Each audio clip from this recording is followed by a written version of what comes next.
Hello, my name is John Sveck. Welcome to this All 24 video. Today, Coach Waterman and I have a special guest, Coach Zak Colangelo. He's the defensive coordinator at Mount Allison University. Thanks for being with us, Coach.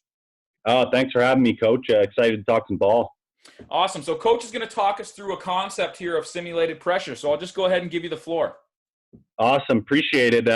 So today, guys, we're going to be talking about simulated pressure.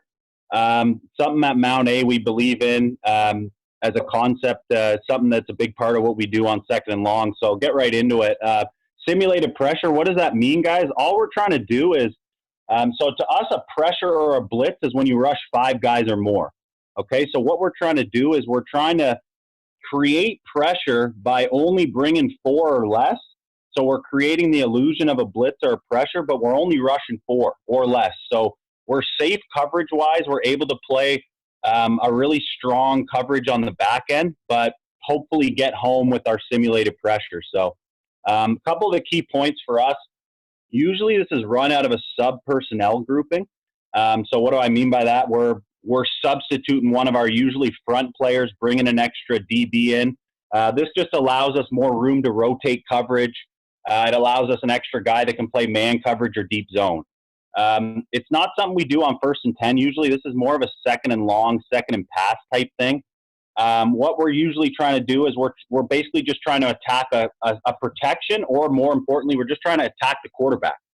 In terms of how we call this, it's a full field, or I should more say for the defense, it's a 3-level concept.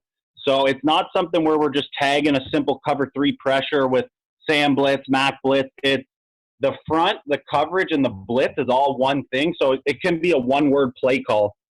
And it's all 3 are tied in together. So that's what we mean by a full field concept. One of the other things, they're fun, man. Like, guys like doing them. You get guys moving around, D linemen standing up thinking they're athletes. So you get to have some fun with them. To be effective, I believe when we do run some of these simulated pressures like you'll see, I do think it's important that you have to sometimes actually bring the pressure, bring 6, bring +1, make that O-line kind of respect, and the offensive coordinator, just make them respect your show pressure looks. If you're in a bunch of show pressure looks and always dropping out, it's not going to give that same effect. And then one of the last things is run can be challenging out of these looks. A lot of the times when you got guys dropping from the line of scrimmage or long games like where we're wrapping defensive linemen 2 gaps over, you're not going to be in a great position to play the run. But in general, as a philosophy, when we're second and long, we're going to rally to run for the most part, and hopefully we're drinking water after. So those are the main points on our simulated pressure, guys. You mentioned a little bit about guys dropping out. Maybe can you talk a little bit about that kind of technique you teach them? Like, if they're supposed to drop out, but all of a sudden it's a run. Yeah. How do they what do you talk to them about in terms of technique from that perspective? So good question. So that's all tied into, again, like down and distance and situational football, right? So again, why we wouldn't call this on like 1st and 10 or a rundown. We're going to play. So if we're dropping out from the line of scrimmage, like, and first of all, I'll touch on in a second, but it's going to be different if it's a D lineman or if it's a guy who plays coverage. So first we'll talk about it. Say it's a linebacker or DB dropping out.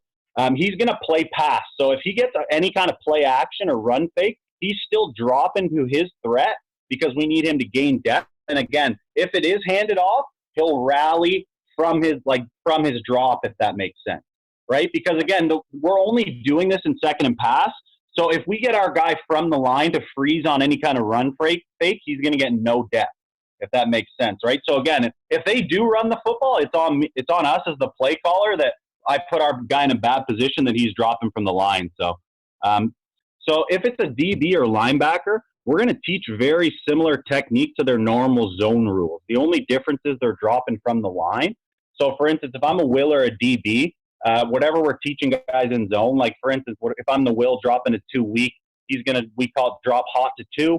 And he's going to use very similar zone techniques to he normally would. Whereas if we're dropping a D lineman in zone, or in whatever, if we're dropping a D line in coverage, we're going to keep his responsibilities very simple. For the most part, he's going to be what we call a spot dropper. So he's just kind of dropping to a landmark and playing hard off the quarterback. So again, if we're dropping a D lineman, that's usually a pretty low we're not asking a lot of him in coverage. Like if he gets wrapped by their best receiver, it's again on us kind of dropping your D lineman. So awesome. Yeah, and I have a question, Coach. Since this is a full field concept, Yeah. how do you deal with maybe some different formations or even motions? Like if you have this called and now they come out in quads or motion to it, do you have to check, or how are you able to protect it and lock it in there? So that's the great question, and that's kind of every probably guy's going to have a little bit of a different philosophy on it, but that's huge, like you said, because this would not be a good call if they were in a 3-back personnel grouping maybe, or in, like you said, like a different formation. So first things first, I think it's really important, like game plan wise. Like for instance, this was a 1-back call for us in Bishops when they were in their 1-back personnel grouping. And there's 2 ways to go about that. So once you get into, like again, so we've got to the point where this is a 1-back call for us. Now we just got to get to the point where, okay, they have, say, 3 or 4 1-back sets, 41, 32, 23.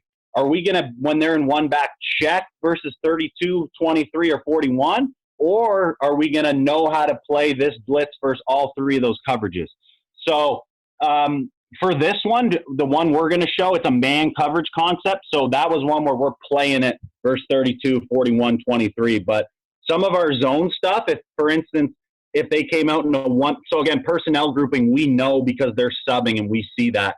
But if they were to come out and say empty out of the same personnel grouping, we might check this and have a check. But that's a great question because that's the chess match on when to call these and situational. So that's a great question.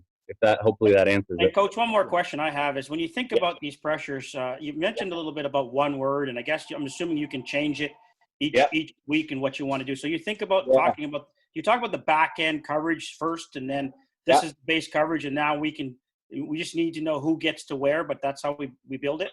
Pretty much. So that's a great question as well. So the beauty of, supposed to be the beauty of what we're trying to do here, even though we're running an exotic look and it's out of a different personnel grouping and we got guys mugged up, the beauty of the simulated pressure is it allows you to play a base coverage. So what do I mean by that is when we're rushing 3 or 4, well, now you're into your base max coverages, your max zones, your cover 4. Now you usually have a couple guys rotating and doing different jobs. But at the end of the day, we're just the concept we're going to pull up is a 2-man concept. We're just playing 2-man. So that's like a week 1 or 2 coverage for us. So we got a couple guys doing different jobs, but the secondary just knows, hey, this is whatever we call 2-man, right? And then we usually have a couple rotations going on, but everyone else, you just got to know, hey, I'm the corner in 2-man, or I'm the boundary half in 2-man, or I'm the will in 2-man. So trying to keep it as simple as you can by making it look like there's a lot of stuff going on is kind of what we're trying to accomplish.